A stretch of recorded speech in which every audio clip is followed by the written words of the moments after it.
Theresa May invokes Cold War and warns EU of consequences after triggering Article 50. Theresa May has invoked the Cold War as she warned that EU terror cooperation will be at risk if there is no Brexit deal.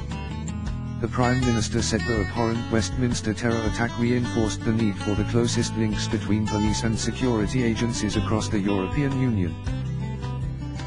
She made the warning in a letter informing the European Council of Britain's intention to leave the EU, which was handed over to European Council President Donald Tusk in Brussels.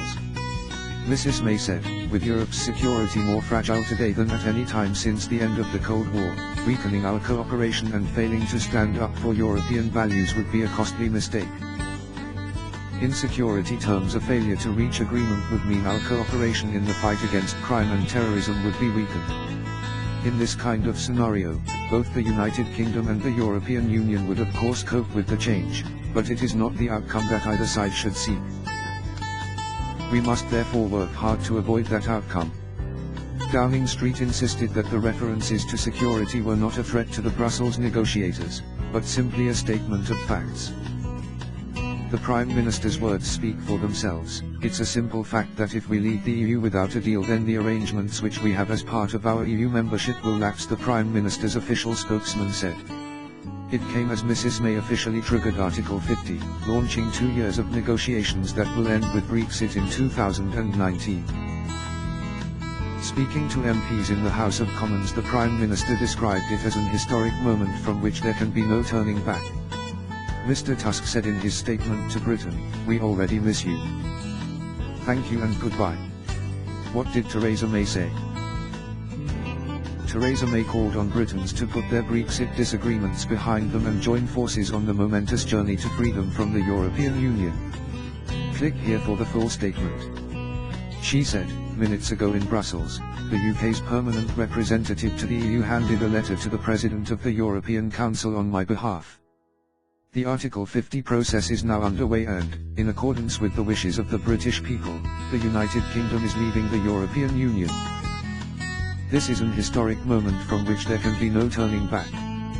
What was the response? Donald Tusk cut a somber figure as he said goodbye. "We already miss you. There is nothing to win in this process, and I am talking about both sides," he said.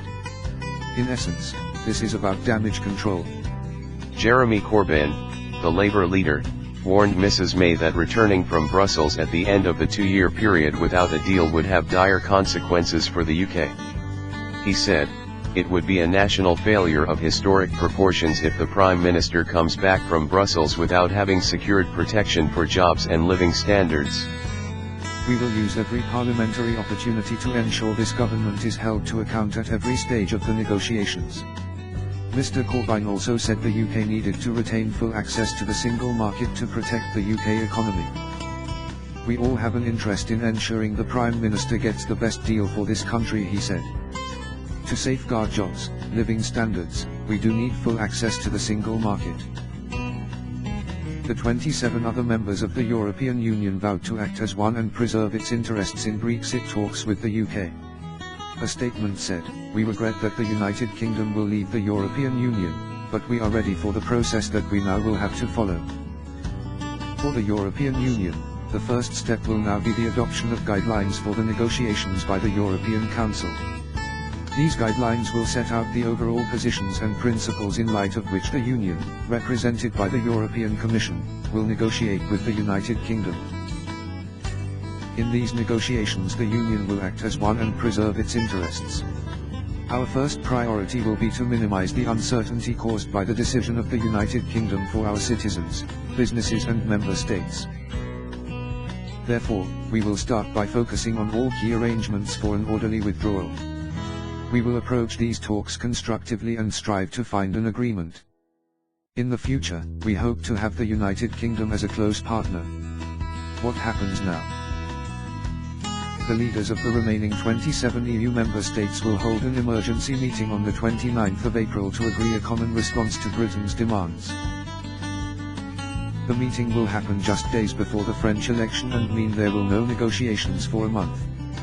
Mr. Tusk will then reply from the Council to Mrs. May after about 6 weeks, making clear the EU's negotiating position, formally sounding the starting gun on talks. With both sides having set out their demands, talks will begin between British officials and bureaucrats from the European Commission about the terms of Britain's exit. How will the EU respond? Theresa May was given a foretaste of the rocky road ahead on Tuesday when European leaders went on the attack, telling her they will veto any attempt to curtail migrants' rights before the withdrawal takes place in 2019. Guy Verhofstadt, the European Parliament's chief Brexit negotiator, warned Mrs May that any unilateral decision to limit the rights of the EU citizens in the UK would be contrary to EU law and would be vigorously opposed. However, the Daily Telegraph understands that while Mrs May's letter to Mr Tusk will include a broad outline of her negotiating position, it will not contain any mention of a cut-off date for migrants' rights. Is it reversible? The government argues that the decision to trigger Article 50 is irreversible because David Cameron promised to act on the will of voters and respect the outcome of June's referendum.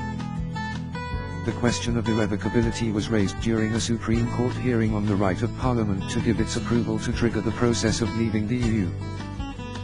Jeremy Wright QC, who represented Theresa May, argued, "We do not argue that an Article 50 notice can be revoked, and we would like the court to proceed on the basis a notification is irrevocable." He added that Parliament's role in the process of leaving the EU does not just stop after Article 50 is triggered. Lord Kerr, who devised the clause in the Lisbon Treaty, has argued the country might want to think again when the details of the Prime Minister's deal with the EU emerge. Analysis: what does it actually mean for Europe? Britain's departure leaves a substantial hole in the EU, which now loses the world's fifth largest economy, a nuclear power and a member of the UN Security Council, writes our Europe editor, Peter Foster. Much will depend on the kind of relationship Britain establishes with the EU after Brexit.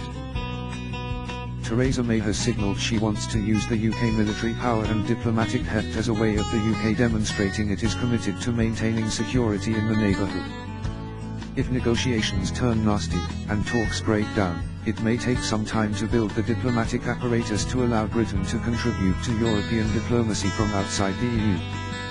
The result is likely to be less influence for both the EU and the UK in a fracturing global architecture where bilateralism is on the rise and the US is increasingly unwilling to play the world's policeman. So could others now leave? The current polling data in Europe suggests that this is unlikely anytime soon, even though a growing number of EU countries, led by the Netherlands, France, Italy and Poland, have a significant Eurosceptic political element.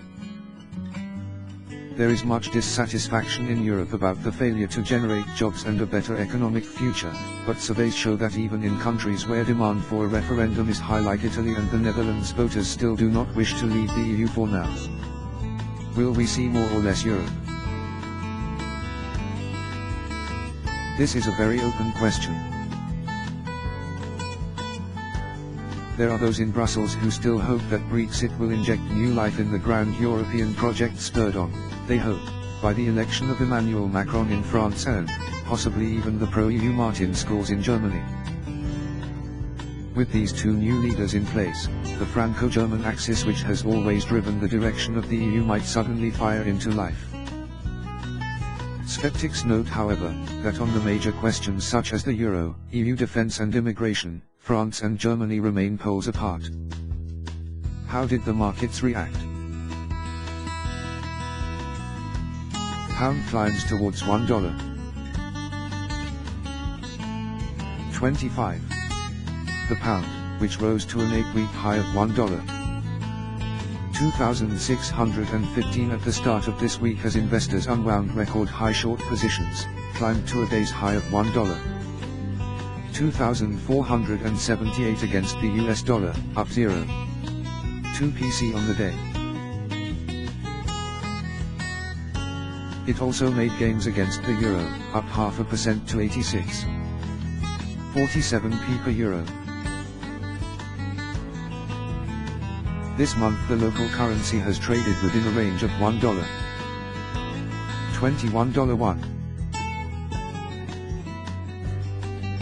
$1.26 against the US dollar. While the pound came under selling pressure in early trade, many analysts think Brexit is already priced in. On the 23rd of June, the day of the referendum result, the pound suffered its biggest one-day fall since free-floating exchange rates, plunging by as much as 10.68 PC from $1. 5,048 to $1. 3,228. Most analysts believe that while the formal launch of the Brexit divorce process has symbolic significance for investors, the real driver for the pound will be how the negotiations with the EU play out and the health of the British economy going forward. FTSE 100 extends losses.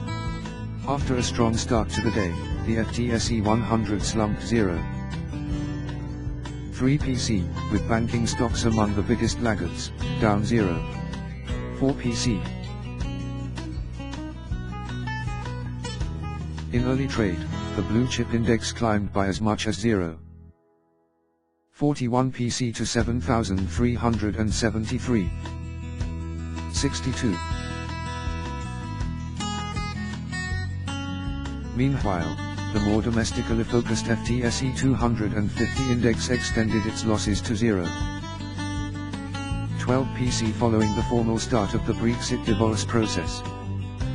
Although last year's EU referendum prompted an initial sharp sell-off in equities, the FTSE 100 quickly recovered, and is currently up 15.9 PC from its pre-Brexit levels.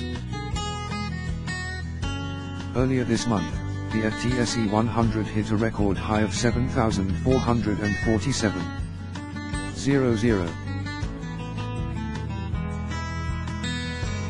The blue chip enjoyed the stellar run as it is comprised of predominantly international, dollar-earning companies, who have received an accounting-related boost from the persistent pound weakness.